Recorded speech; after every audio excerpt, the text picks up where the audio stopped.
Well, Labour opened up the NHS to independent, private providers back in 2002 in a system where money is supposed to follow the patient. 10 years ago, 2.8% of the NHS budget was spent on independent providers.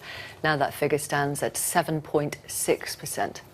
Privatisation means opening the door to private providers. It's different to charging for services, which we already do for things like dentists, eye care and so on. But with a finite pot of money, a growing and ageing population, meaning more pressure on services, is it time to start looking again at charging patients for more services? Well, a BBC Ipsos Mori survey of over 1,000 adults in the UK suggests that half of you think that would be unacceptable. Around a third think it would be acceptable. So let's get a snapshot of views in the audience. Put your hands up and keep them up if you think it would be acceptable to charge for some services. OK, I'm just going to nip over here. You, give one microphone. Oh, yeah, go on. And I spent 26 years in the ambulance sector. One area I would look at is charging for people who choose to get drunk. Put a huge strain on the ambulance services, blight A&E. How much would you charge them? Oh, I don't know about that. Well, let's talk about it. Let's talk about it. Well, so, and when would you charge them? OK, so if you look at Scandinavian countries, they do charge for what they call a drunk recovery service. OK. It's about £400. They're locked in a safe place. Per night? Per night.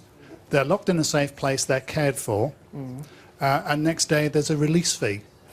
Now, who disagrees? Who agrees? I agree. Absolutely. You agree with the drunk bit? The drunk. What's it called in Scandinavia? The drunk recovery service. OK, Yeah. 400 quid.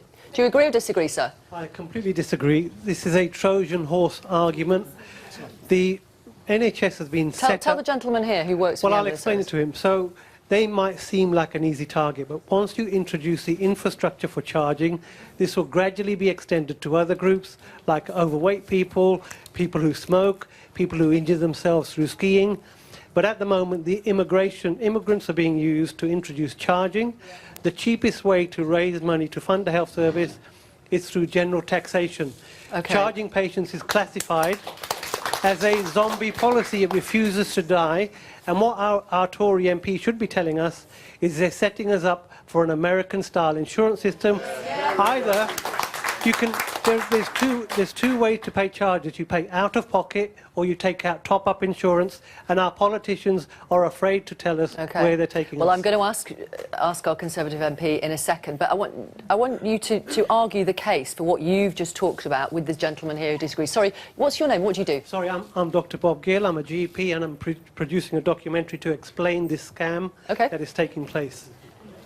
I just think it's demoralising for ambulance staff having to deal with drunk people Friday, Saturday night.